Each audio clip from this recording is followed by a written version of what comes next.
Hi, I'm Anthony Mangano, and well, we've crossed over the bridge again to be in the Bronx. And here we are at St. Raymond Church, right here in the Bronx. And look what I got here. Say hi, guys.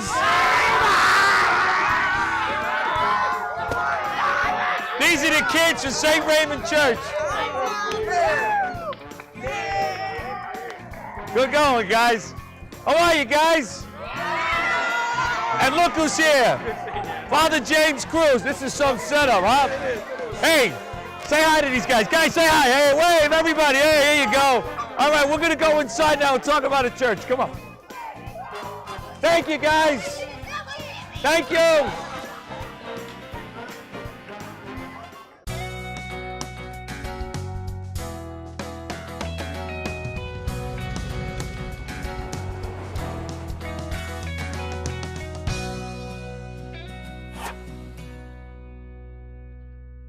Hi, I'm Anthony Mangano, and today I'm in the Bronx at St. Raymond Church, and I'm here with Father James Cruz.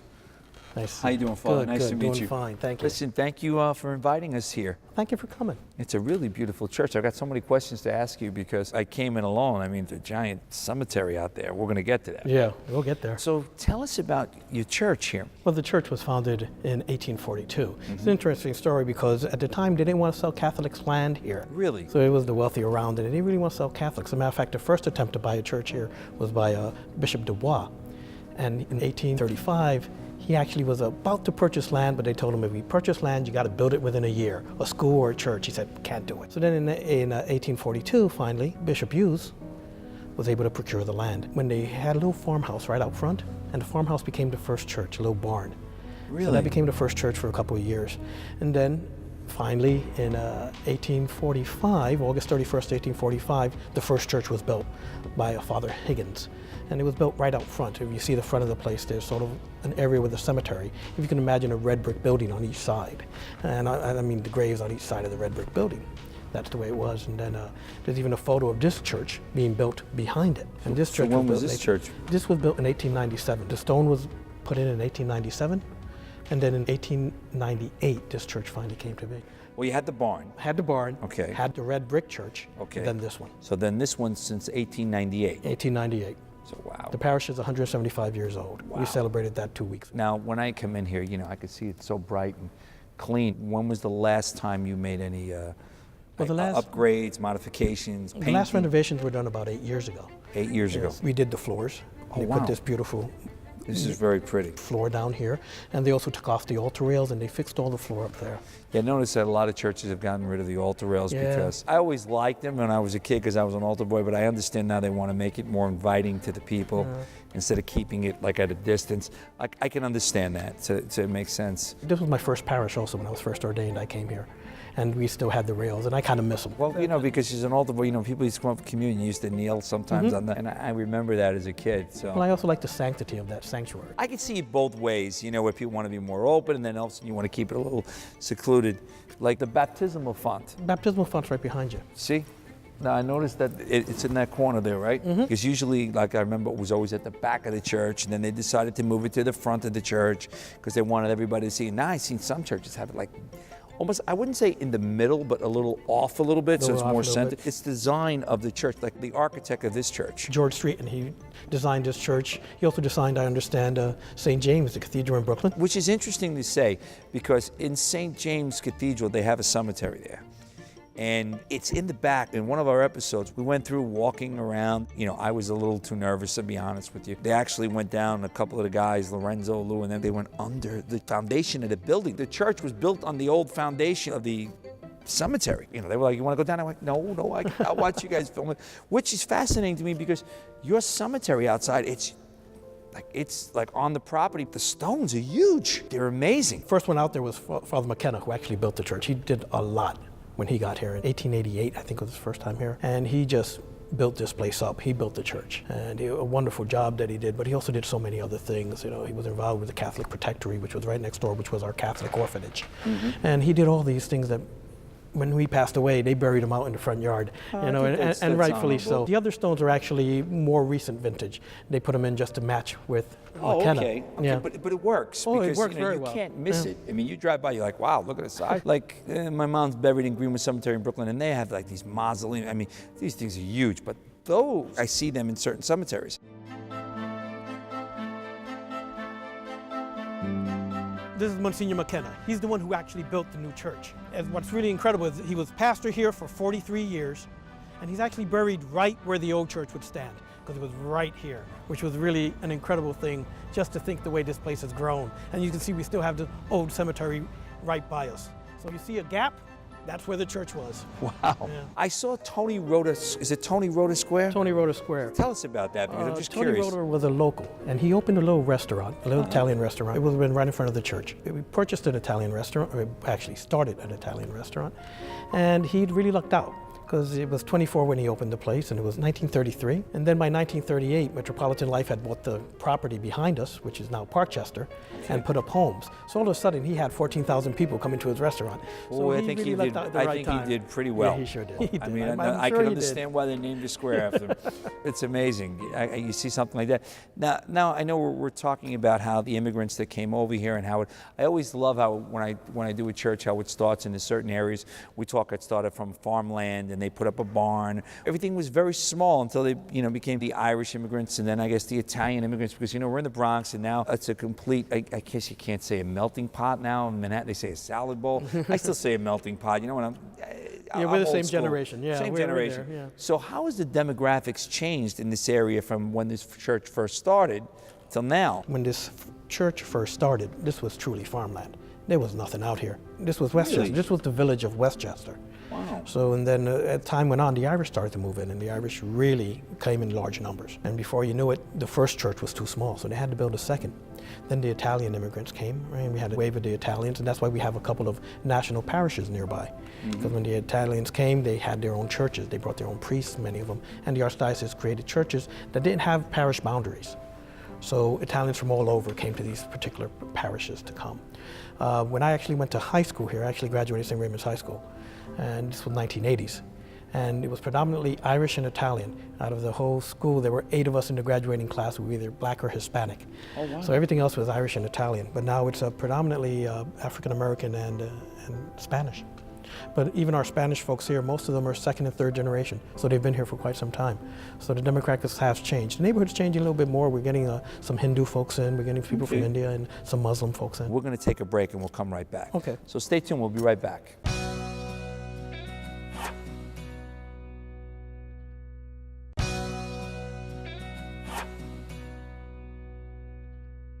Well, we're back, and I'm here with Father Cruz. Can you tell us what the history is of St. Raymond is, and why was the church named after him? Well, the church was named after St. Raymond because it was dedicated on August 31st, 1845, which was his feast day, August 31st. Now, St. Raymond was a Spaniard, born in 12,004. And the name Nonatus, which is known as St. Raymond Nonatus, is because he was tore from his mother's womb into a cesarean birth. So his mother died at birth, so Nonatus means not born. So St. Raymond, the not born. And he came from a wealthy family. Eventually, he joined the Order of Our Lady of Mercy, the Mercedarians as they were known. And what they would do is they would go out and provide ransom for the captives in the Muslim world. So those who were held captive and slaves in the Muslim world. So that was what he did. He went with a lot of money once over, and he was buying the freedom of the slaves and the captives, and he ran out of money, so he offered himself. So he offered himself, and they accepted, figuring they were going to get a lot more money to ransom him back. So then they left him free on the streets. They didn't treat him poorly, and as he walked around the streets, he was teaching and preaching the faith, which annoyed the Muslim leaders. So they captured him, and they actually pierced his lips and put a padlock on it so he couldn't preach. Wow. Eventually, St. Peter Nolasco, I believe it is, freed him, which was the founder of the order. And they ransomed him back to Spain, and he died in Spain. Oh, wow. That's an interesting history. As a matter of fact, the window behind you depicts St. Raymond Nonatus. He's there in the middle, and he holds the ransom money in his hand, and on one side you have the Muslims, the other side you have the captives. Oh, wow. He's praying for their freedom. That's really a beautiful stained glass, and it's one of my favorite things I talk about all the time. And can you tell us something about them? Because, I mean, they really are beautiful. It's kind of like a mosaic type design. I've tried to figure out who did the glass. I haven't had any record on it. I guess that's probably all in street and notes and everything else when they first built it. But what was interesting was I was told, and if you look at the older black and white photos, the stained glass was completely stained glass. If you notice, there's clear panes in it. Yes. One of the pastors along the way decided to open it up to the light and removed all the stained glass that just depicted like sky and let the real sky come in. So that's why that's so distinct. Yeah, it actually illuminates the whole look of it. It makes for a bright church. It really does. Well, you know, I know, and we always talked about that, and they've always explained it to me that when they do these churches, they were designed in that way because back then you really didn't have the lighting that you have, so you work it that way. Use as much possible. Yeah, they're really beautiful. I mean, I'm looking up there, and it's just amazing, and you have them in the back. The rose window. Can you tell us about the paintings? Well, we have a depiction of saints leading up to the altar.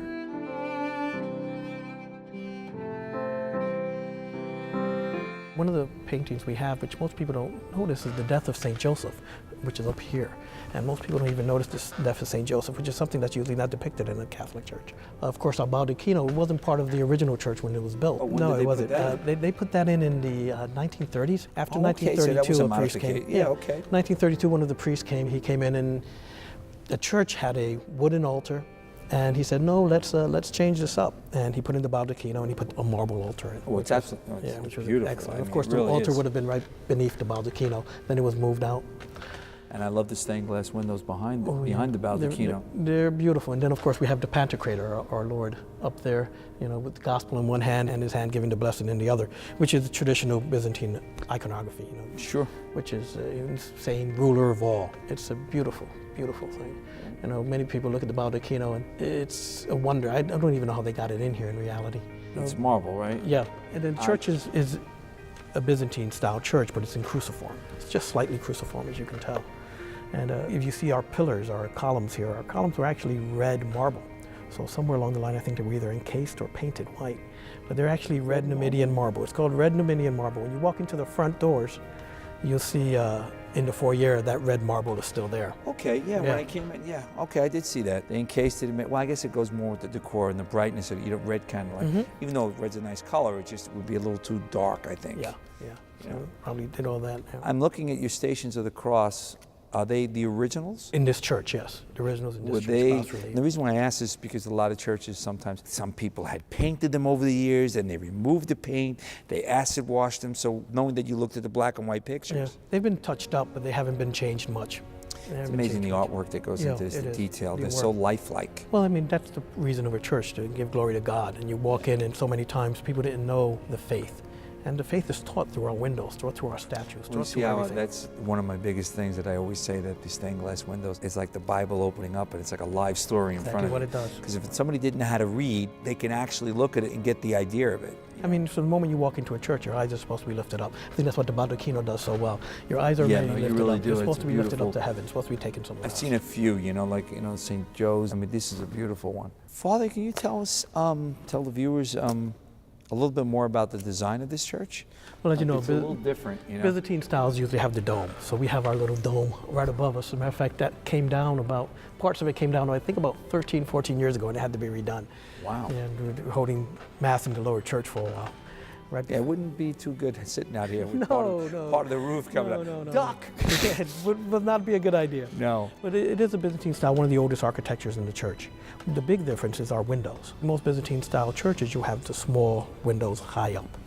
But this is, if you ever see St. Anselm's in the Bronx or Holy Trinity in Manhattan, those are Byzantine style churches as well. Windows are smaller and high. You know, probably because, of course, in the Middle East, keeping the sun out was a good idea. Sure, that would make sense, yeah. Here it's sort of a bit of a mix, but mainly Byzantine. It's a really beautiful design. You know, it's amazing because when you go to all these churches, they're different designs. I mean, I've been in some churches where the actual ceiling was made to look like the bottom of a boat. Oh, sure. You have a couple of those in New York. And facing the altar, heading to... Well, one of the things that's interesting is so many people walk into the church, and on the outside it looks so big. You walk in and it's it was small. a little deceiving to me because the school's next door, which I saw. So when I've been here, one time, I think before you renovated it, I'm almost positive, like 10, 15 years ago, I was at a wedding here. I know the area, it started coming back to me. And you'd walk out from the outside, you'd say, wow, this is big. And then you go, wow, no, it's not that big. No, it's not that big. Because it really is overbuilt. In those days, they had to build high and strong, you know, and all these pillars which would not exist in modern architecture or here. No. But the rumor is, it's a joke that when Mangano was building the second church, you know, the idea was this may eventually become its own diocese. But of course, that didn't happen. The rumor goes he wanted to build it even farther out, but the bishop said, no, take it easy. Okay. Okay. So listen, we're going to come back in 1 minute, and when we do, on each episode, we always like to ask the pastor, the head man here, what his favorite artifact, relic is here at St. Raymond. So we'll be right back.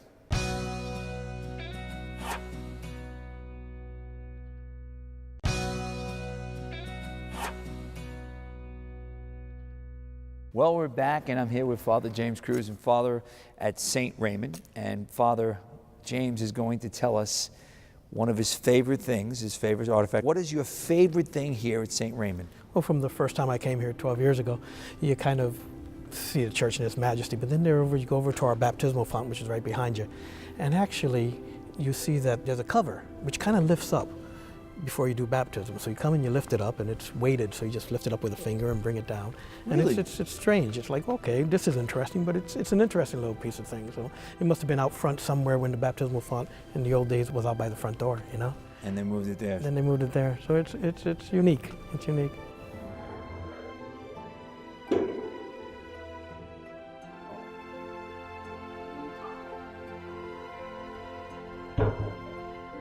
What would you like to tell our audience, about St. Raymond, that your church here, that would make people want to come here? Besides, obviously, for Jesus, but what would be the reason that you'd be so proud of? Well, I think St. Raymond Church is an interesting place because we've been around for a very long time. When I was first assigned here, going to St. Raymond's, you know, I graduated high school, St. Raymond's High School, and it's coming home in a very real way. But everyone sees St. Raymond as 3 schools and a cemetery. No, but we're much more than 3 schools and a cemetery. The heart of the church is right here. The church, the heart of the parish, we're sitting in it. Everything comes from this church. And sometimes it gets lost in the fact that we have 3 marvelous schools and a very huge cemetery. Speaking of that, now that's not the huge cemetery. No. So there is a big St. Raymond? There's a big cemetery. It was purchased the Underhill farm, not too far away, which was the second St. Raymond cemetery. Okay. Because the first was right out front and to the side of us. And then they purchased land from the Seton family, Mother Seton. And that's closest to the Whitestone Bridge. When you come over the Whitestone Bridge, that huge cemetery you see, that's our newest portion. I saw that when I was coming over the bridge. Now, are there any famous people that you might know offhand that are buried there? Billie Holiday's buried there, which I think is pretty cool, you know. Father Duffy of the Fighting 69th is there. Okay. Yeah. Bishop Pericone, who was the first Italian-American bishop for New York. Oh, and also Elizabeth Seton's brother is buried there, because that was their land at one point. So that makes sense, sure. And there's one interesting character, L. Silliman Ives. And Dr. Ives was actually a Protestant minister, an Episcopalian bishop. He was an Episcopalian bishop and he converted to Catholicism. After doing so, he founded the Catholic Protectory, which is where Parkchester is now built on. And it was our orphanage. In 1868, he built the Catholic Protectory. And he's buried out there also, which is a great story. You know, it's just a great story that he converted. Yeah. The cemetery was out front and to the side of us, where our new elementary school is. That elementary school was built in 1951. The previous elementary school was our Girls Academy, which is the older building you see on the corner. Okay. And that was in 1908. But the first elementary school was in 1868, so we're celebrating 150 years next year. And It's nice that's to where see. the rectory It's is. nice to see that there's a Catholic school, because so many across the boroughs have been closing. Is it called a school or an academy now? Well, we have the elementary school, St. Raymond's Elementary School, which Okay, is both for- an elementary and a middle school. Okay. We have the Girls Academy, which is Okay. in the old elementary school building, and that was redone about, I'd say about 12 years ago by Monsignor Graham. So they gutted the whole building and they made it brand new. Oh, that's And then we nice. have the Boys High School, which is 2 blocks away. See, that's great, because it's like I said, you don't see that as much anymore. Yeah. And it's a shame, because so many are closing. You got all these charter schools. I'm not trying to take anything away from it, No. but as a Catholic, it's nice to see that there's Catholic I agree with you. schools. You want to see that. I'd like to see more of it, you know, and hopefully, maybe, God willing, in the near future, it'll come back. As I was saying before, the fact that we keep it Catholic. You know, it's got to be Catholic. Also, what are we doing? It all stems from this church. All Sure. the good things that come from this area come from this church. You know, I tell the parents when I meet with them, and especially our younger boys when they come into the freshman year, I tell them, you know, we're here for 3 reasons. One, to introduce you to God. Second, to help you figure out what God wants for you. Third, to prepare you through an education to do what He wants. You know, and that's what we do. You know, that's why I say, even my brother priest, you know, St. Raymond's, 3 schools and a cemetery. There's a parish here. There's a parish, sure. There's a parish here.